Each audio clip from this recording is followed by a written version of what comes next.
Welcome to cancer maths class. ఈరోజు క్లాస్లో మనం ప్రాబిలిటీకి సంబంధించి బిట్స్ ఎక్స్ప్లెయిన్ చేసుకోవచ్చు. పాలిసెట్ ఏపీఆర్జేసీ స్టూడెంట్స్కి ఈ చాప్టర్ నుండి మ్యాక్సిమం 5 బిట్స్ రావడం జరుగుతుంది. ఈ చాప్టర్లో main formula probability equal to number of favourable outcomes by number of all possible outcomes అనే ఫార్ములాని బేస్ చేసుకొని మ్యాక్సిమం సమ్స్ ఉంటాయి. నెక్స్ట్ అదేవిధంగా పి ఆఫ్ ఈ ప్లస్ పి ఆఫ్ బార్ ఈ ఈక్వల్ టు 1 అనే ఫార్ములాని బేస్ చేసుకొని ఉంటాయి. నెక్స్ట్ ప్రాబిలిటీ వాల్యూ 0కి 1కి మధ్యలో ఉంటుంది, అంటే 0 less than or equal to probability of event less than or equal to 1. ఈ కండిషన్ బేస్ చేసుకున్న ప్రాబిలిటీ ఉంటుంది. వీటి మీదే మ్యాక్సిమం బిట్స్ అడగడం జరుగుతుంది. అంటే ముందుగా which of the following cannot be A probability. ఇందులో ప్రాబిలిటీ కానిది ఏంటి? ప్రాబిలిటీ కానిది అంటే ఇక్కడ కొన్ని వాల్యూస్ ఇచ్చాడు. ఇందాక మనం చెప్పుకున్న ప్రాబిలిటీ వాల్యూ 0 నుంచి 1 వరకు ఉంటుంది. 0 కంటే తక్కువ ఉండదు, 1 కంటే ఎక్కువ ఉండదు. అంటే 0 కంటే తక్కువ అంటే నెగిటివ్ నంబర్స్, 1 కంటే ఎక్కువ అంటే 1.2 అలా 3 అలా ఉంటే కనుక అది ప్రాబిలిటీ వాల్యూ కాదనమాట. ఇక్కడ చూస్తే కనుక 2/3 అనేది 0.6, అది కూడా ప్రాబిలిటీ అవుతుంది. 15% అంటే 15/100 0.15, ఇది కూడా ప్రాబిలిటీ అవుతుంది. 0.7 ప్రాబిలిటీ అవుతుంది, ఎందుకంటే 0కి 1కి మధ్యలోనే ఉంటాయి ఇవి.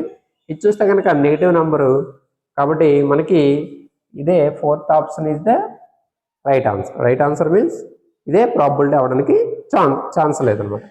నెక్స్ట్ పి ఆఫ్ బార్ ఈ ఈక్వల్ టు అన్నాడు. ఇక్కడ మనకి పి ఆఫ్ ఈ ప్లస్ పి ఆఫ్ బార్ ఈ ఈక్వల్ టు 1 అనే ఫార్ములా తెలుసు.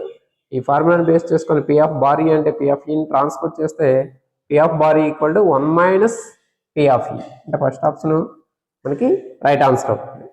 Next A card is drawn from A set of 52 cards, the probability of getting a queen card is.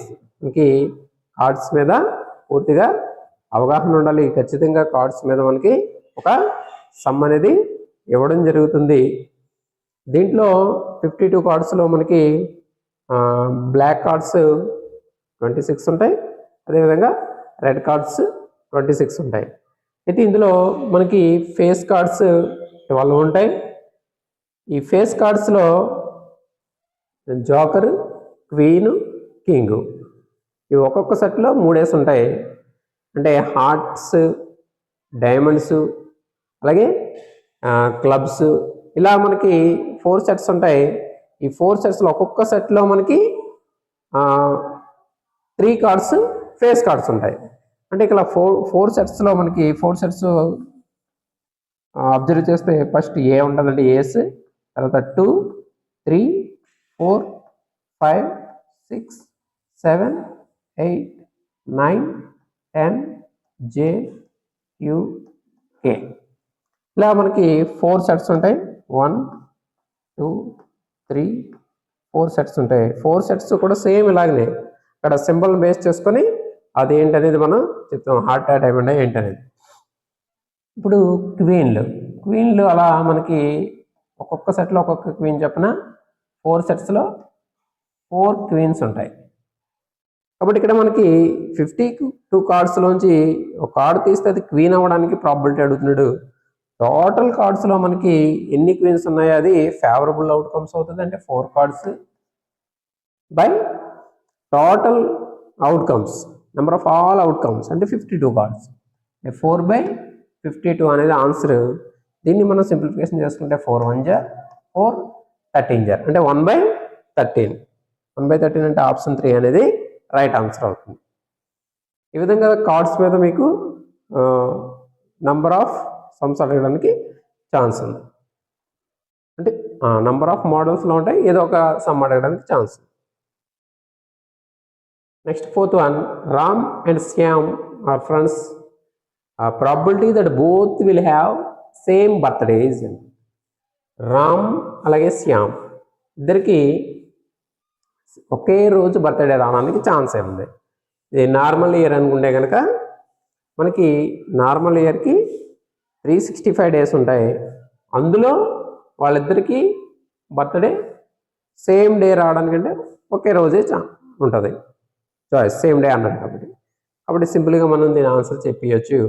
మనకి ఇక్కడ ఫేవరబుల్ అవుట్కమ్స్ ఒక రోజే వస్తుంది కాబట్టి ఇద్దరిది. టోటల్ డేస్ 365 కాబట్టి 1/365 favourable outcomes by number of all possible outcomes అంటే ఆప్షన్ 2 అనేది right answer. Next fifth one, a bag contains 3 red balls 5 black balls. If a ball is drawn at random from the bag, then the probability of getting a red ball is అన్నది. ఒక బ్యాగ్లో 3 red balls 5 black balls ఉన్నాయి అంటే total మనకి 8 balls ఉన్నాయి అంటే number of all possible outcomes 8. మనకి అందులోంచి తీసిన బాల్ రెడ్ బాల్ అవడానికి ఛాన్స్ అంత. రెడ్ బాల్స్ ఎన్ని మనకి 3 ఉన్నాయి, అవే మనకి ఫేవరబుల్ అవుట్కమ్స్ అంటే 3/8. 3/8 అనేది అంటే ఆప్షన్ 4 అనేది right answer. Next sixth one, 2 dice are thrown together, the probability of getting the same number of both dice is. ఈ డైస్ మీద కూడా మనకి సమ్స్ అడుగుతూ ఉంటాడు. మనకి 1 dice త్రో చేస్తే మనకి 1 2 3 4 5 6 అవుట్కమ్స్ వస్తాయి. అదేవిధంగా 2 dice త్రో వేస్తే కనుక అట్ ఎ టైం దాని మీద టాప్ ప్లేస్లో మనకి 1 1 1 2 1 3 1 4 1 5 1 6 అలాగే 2 1 2 3 అలా మనకి 36 అవుట్కమ్స్ రావడానికి ఛాన్స్ ఉంటుంది. డైస్ వేసినప్పుడు మనకి 1 dice వేస్తే 6, 2 dice వేస్తే 6/2, అలాగే 3 dice వేస్తే 6/3. ఈ విధంగా మనకి అవుట్కమ్స్ వస్తాయి. అంటే n dice వేసినప్పుడు number of all possible outcomes 6/n అవుతుంది. దాని ప్రకారం ఇప్పుడు 2 dice వేశారు కాబట్టి 6/2 అంటే 36 టోటల్ అవుట్కమ్స్ అవుతాయి. అయితే ఇక్కడ మనకి సేమ్ నెంబర్ రావడానికి ప్రాబిలిటీ అడుగుతున్నాడు. Same number on both dice, రెండింటి మీద సేమ్ నెంబర్ అంటే ఏంటి? సేమ్ నెంబర్ అంటే 1 1 2 2 3 3 4 4 5 5 6 6 అంటే మనకి సేమ్ నెంబరు ఈ సందర్భాల్లో మాత్రమే సేమ్ నెంబర్స్ వస్తాయి. కాబట్టి మనకి టోటల్ 6 ఫేవరబుల్ అవుట్కమ్స్ ఉన్నాయి. ఫేవరబుల్ అవుట్కమ్స్ ఏమో 6, number of all possible outcomes 36. ఇప్పుడు 6/36 మీన్స్ 1/6. ఇప్పుడు option 3 is the right answer. Next, the probability that a non-leap year will have 53 Thursdays is అన్నాడు. సండేస్ అడగొచ్చు, మండేస్ అడగొచ్చు, ఏ డేస్ అయినా అడగొచ్చు. 53 non leap year. Non leap ఇయర్లో మనకి 365 డేస్ ఉంటాయి. అంటే అందులో మనకి 52 డేస్ అంటే 52 వీక్స్ ఉంటాయి. 52 × 7 364. 364.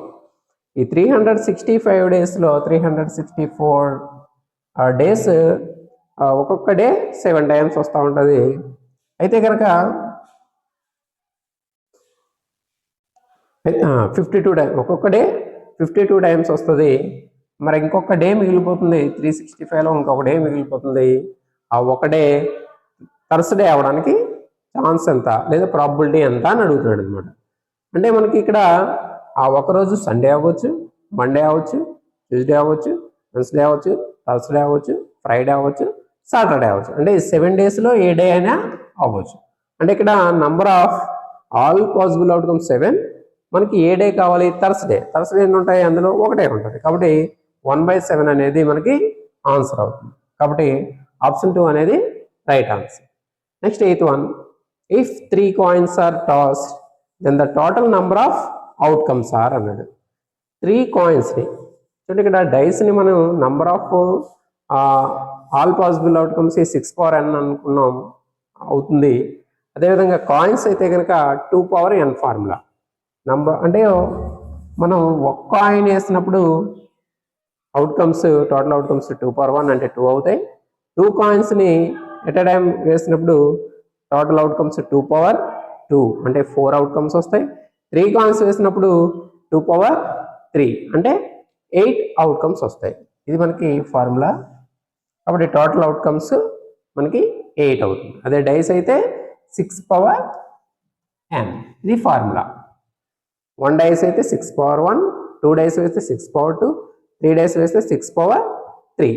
ఈ విధంగా మనకి ఆ ఫార్ములాని బేస్ చేసుకుని టోటల్ అవుట్కమ్స్ అనేది చెప్తాం. Next if a dice thrown once, అంటే ఒకసారి డైస్ని వేసినప్పుడు మనకి అవుట్కమ్స్ 1, 2, 3, 4, 5, 6 వస్తాయి. అయితే the probability of getting a prime number is అన్నాడు. ఇందులో ప్రైమ్ నెంబర్స్ ఏంటమ్మా 2, 3, 5. అంటే ఎన్ని ఉన్నాయి ప్రైమ్ నెంబర్స్? 3 ఉన్నాయి. మనకు కావాల్సిన ఫేవరబుల్ అవుట్కమ్స్ 3, టోటల్ అవుట్కమ్స్ 6. 3/6 అంటే 1/2. ఇదే సమ్ని మనం ఈవెన్ నెంబర్స్ అని అడుగుతాడు, అదేవిధంగా ఆడ్ నెంబర్స్ అని అడుగుతాడు, లేదా మల్టిపుల్స్ ఆఫ్ 2 అంటాడు. ఇలా రకరకాలుగా మనకి ఈ సమ్స్ ఈ మోడల్లో అడగడానికి ఛాన్స్ ఉంది. నెక్స్ట్ అంత the probability of an event is a number such that. ఇక్కడ మనకి ప్రాబిలిటీ కండిషన్, ప్రాబిలిటీ అనేది మనకి ఇప్పుడు కూడా 0 నుంచి 1 వరకు ఉంటుందని చెప్పుకున్నాం. 0 less than or equal to P of E less than or equal to 1. అది కండిషన్. ఆ కండిషన్ మనకి ఆప్షన్ 2లో ఉంది, కాబట్టి ఆప్షన్ 2 అనేది right answer. Next if A number x is chosen randomly from the numbers 1, 2, 3, 4 and another number y is selected randomly from the numbers 1, 4, 9, 16 and match the following, match the probabilities of the following అంటున్నాడు. ఇక్కడ మనకి first కండిషన్లో 1, 2, 3, 4 నుంచి ఒక నెంబర్ని, next ఇంకొక నెంబర్ని 1, 4, 9, 6ని at a time తీయాలి. ఒక దాంట్లో 1, 2, 3, 4 ఉన్నాయి, ఒక దాంట్లో 1, 4, 9, 16 ఉంది. ఇందులోంచి ఒక నెంబర్, ఇందులోంచి ఒక నెంబర్ తీస్తే కనుక ఇక్కడ కొన్ని మ్యాచింగ్ ఇచ్చడమా probability of x into y less than 1. ఎక్స్ని వైని మల్టిప్లికేషన్ చేస్తే, ఆ రెండు నెంబర్స్ని తీసిన రెండు నెంబర్స్ని మల్టిప్లికేషన్ చేస్తే 1 కంటే తక్కువ వచ్చే దాని ప్రాబిలిటీ ఎంత, 4 కన్నా తక్కువ వచ్చే ప్రాబిలిటీ ఎంత, 9 కన్నా తక్కువ వచ్చే ప్రాబిలిటీ ఎంత, 16 కన్నా తక్కువ వచ్చే ప్రాబిలిటీ ఎంత అని అడుగుతాడు. దీన్ని మ్యాచ్ చేయాలి. ఇది ఇక్కడ ముందు మనకి ఎన్ని అవుట్కమ్స్ ఉంటాయి అనేది రాసుకుంటాం. ఫస్ట్ మనం 1, ఇందులో 1 తీసుకొని ఇందులో మనం 1 తీసామనుకుంటాం. 1, 1 వచ్చింది, అదొక కండిషన్. అదేవిధంగా 1, 4, 1, 9, 1, 16. 1తో ఈ 4 సందర్భాల్లో వస్తాయి. నెక్స్ట్ 2తో 2, 1, 2, 4, 2, 9, 2, 16. అదేవిధంగా 3, 1, 3, 4, 3, 9, 3, 16. అదేవిధంగా 4, 1, 4, 4, 4, 9, 4, 16. మనకి ఎన్ని టోటల్ అవుట్కమ్స్ అనేవి, ఆల్ పాసిబుల్ అవుట్కమ్స్ అనేవి ఎన్ని వస్తాయి అంటే 16 వస్తున్నాయమ్మా. ఇక్కడ total number of all possible outcomes 16. ఇప్పుడు మనకి ఎక్స్ ఇంటూ వై చేస్తే మనకి అంత 1 కంటే తక్కువ ఉండాలి. ఇక్కడ మనకి ఏ సందర్భంలోనైనా ఎక్స్ ఇంటూ వై చేస్తే, అంటే ఇది ఎక్స్, ఒకటి ఎక్స్, ఒక నెంబర్ ఎక్స్, ఒక నెంబర్ వై కదా. ఎక్స్ ఇంటూ వై చేస్తే మనకి మ్యాక్సిమం 1 ఉంటుంది తప్ప 1 కంటే తక్కువ లేదు. కాబట్టి అసలు అలాంటివి సందర్భాలు అనేవి ఫేవరబుల్ అవుట్కమ్స్ అనేవి లేవు. కాబట్టి ఫేవరబుల్ అవుట్కమ్ 0, టోటల్ అవుట్కమ్ 16. 0/16 అంటే 0. అంటే ఫస్ట్ సందర్భానికి ఆన్సర్ 1కి డి అవుతుంది answer. Next second one, X into Y చేస్తే 4 రావాలి. ఎక్స్ 4 కన్నా తక్కువ రావాలి. 4 కన్నా తక్కువ సందర్భాలు ఏమున్నాయేమో 1 ఇంటూ 1, ఇగో ఇది 1 ఇంటూ 1. నెక్స్ట్ 2 ఇంటూ 1, 3 ఇంటూ 1, 3 ఉన్నాయి. 1, 2, 3. ఈ 3 సందర్భాల్లోని మనకి 4 కంటే తక్కువ వస్తుంది. అంటే 3/16 అవుతుంది. 3/16 అంటే 4 అనేది 2 అనేది సితో మ్యాచ్ అవుతుంది. నెక్స్ట్ 9 కన్నా తక్కువ. 9 కన్నా తక్కువ అంటే ఈ 3 9 కంటే తక్కువ వస్తాయి ప్లస్ నెక్స్ట్ ఇది 1, 2, 4, నెక్స్ట్ 4 జార్ 8, ఇది కూడా 9 కంటే తక్కువే. 4 1 జార్ 4, ఇది కూడా 9 కంటే తక్కువే. కాబట్టి 4 ప్లస్ 2 మొత్తం 6, 6/16. ఇది 3 అనేది బితో మ్యాచ్ అవుతుంది. నెక్స్ట్ మిగతాది 4 అనేది ఏతో మ్యాచ్ అవుతుంది. అది మనం చెక్ చేసుకోవచ్చు, లేదా మనం మిగిలింది అదే కాబట్టి మ్యాచ్ చేసి. ఈ విధంగా మనకి ఈ టైప్ ఆఫ్ మోడల్ సమ్ని ఆన్సర్ చేసుకుంటాం. Next one 12th. If the probability of an event E is 60%, then what is the probability of not event E? ఒక ఈవెంట్ జరగడానికి 60% ఛాన్స్ ఉంటే ఈవెంట్ జరగకపోవడానికి ప్రాబిలిటీ ఎంత అంట. 60% దీనికి ఉంది కాబట్టి జరగకపోవడానికి 40% మాత్రం ఉంటుంది. 40% అంటే 40/100. 0 క్యాన్సిల్, 2 2 0 2 5 అంటే 2/5. 2/5 అనేది మనకి ఆన్సర్ అవుతుంది, option 2. Next 13. If P of E equal to 0.75, then P of bar E equal to అన్నాడు. P of bar E అంటే మనకు తెలుసు formula 1 - P of E, 1 - P of E that equal to 1 - 0.75 that equal to 0.25. 0.25 అనేది answer అవుతుంది. Next 14. The probability of sure event, పక్కగా జరుగుతుంది అంటే పక్కగా జరుగుతుందంటే ఇంకా ప్రాబిలిటీ మనకి ఇంపాసిబుల్ ఈవెంట్ అంటే 0, సూర్ ఈవెంట్ అంటే 1 కాబట్టి +1 అనేది ఆన్సర్ అవుతుంది. Next 15. If we toss A coin 2026 times, then the probability of getting at least one head is అన్నాడు. మనకి కాయిన్స్ని వేసినప్పుడు మనకు ఫార్ములా ఇందాక చెప్పుకున్నాం. ఇక్కడ 2026 కాయిన్స్ వేసినప్పుడు టోటల్ ఆల్ పాసిబుల్ అవుట్కమ్స్ ఏమవుతాయమ్మా, 2 power n కదా ఫార్ములా. n అంటే ఎన్ని టైమ్స్, 2026 టైమ్స్. ఇది number of all possible outcomes. అయితే ఏమంటున్నాడు, మనకి దేనికి సంబంధించిన ప్రాబిలిటీ కావాలి, getting a at least 1 head is, కనీసం ఒక హెడ్ ఉండాలి. అస్సలు హెడ్ లేనివి ఎన్ని ఉంటాయి మనకి, అంటే హెడ్ పడనివి ఎన్ని ఉంటాయి మనకి ఇందులోనైనా మనకి హెడ్ పడింది ఒకటే ఉంటుంది. మిగతా అన్ని సందర్భాల్లోనే ఏదో ఒక హెడ్ పడడానికి ఛాన్స్ ఉంది. అసలు హెడ్ పడింది అన్ని టైల్సే పడేది ఒకే ఒకటి ఉంటుంది. కాబట్టి ఈ టోటల్లోంచి మనం ఒకటి మైనస్ చేస్తే అంటే 2 power 2026 -1 ఇవి ఫేవరబుల్ అవుట్కమ్స్ అవుతాయి, ఇది ఆల్ పాసిబుల్ అవుట్కమ్స్ అవుతుంది. కాబట్టి మనకి ఆన్సర్ ఆప్షన్ 3 అవుతుంది. ఈ విధంగా మనకి బిట్స్ అడగడం జరుగుతుంది. ఖచ్చితంగా మీరు ఈ మోడల్లో ప్రాక్టీస్ చేస్తే మీరు 5కి 5 మార్కులు తెచ్చుకోవడం జరుగుతుంది. మీ అందరికీ కూడా ఆల్ ది బెస్ట్ చెప్తూ, ఇంకా మన ఛానల్ ఎవరైనా సబ్స్క్రైబ్ చేసుకోకపోతే సబ్స్క్రైబ్ చేయండి. అదేవిధంగా మీ ఫ్రెండ్స్కి కూడా షేర్ చేయండి. Thank you.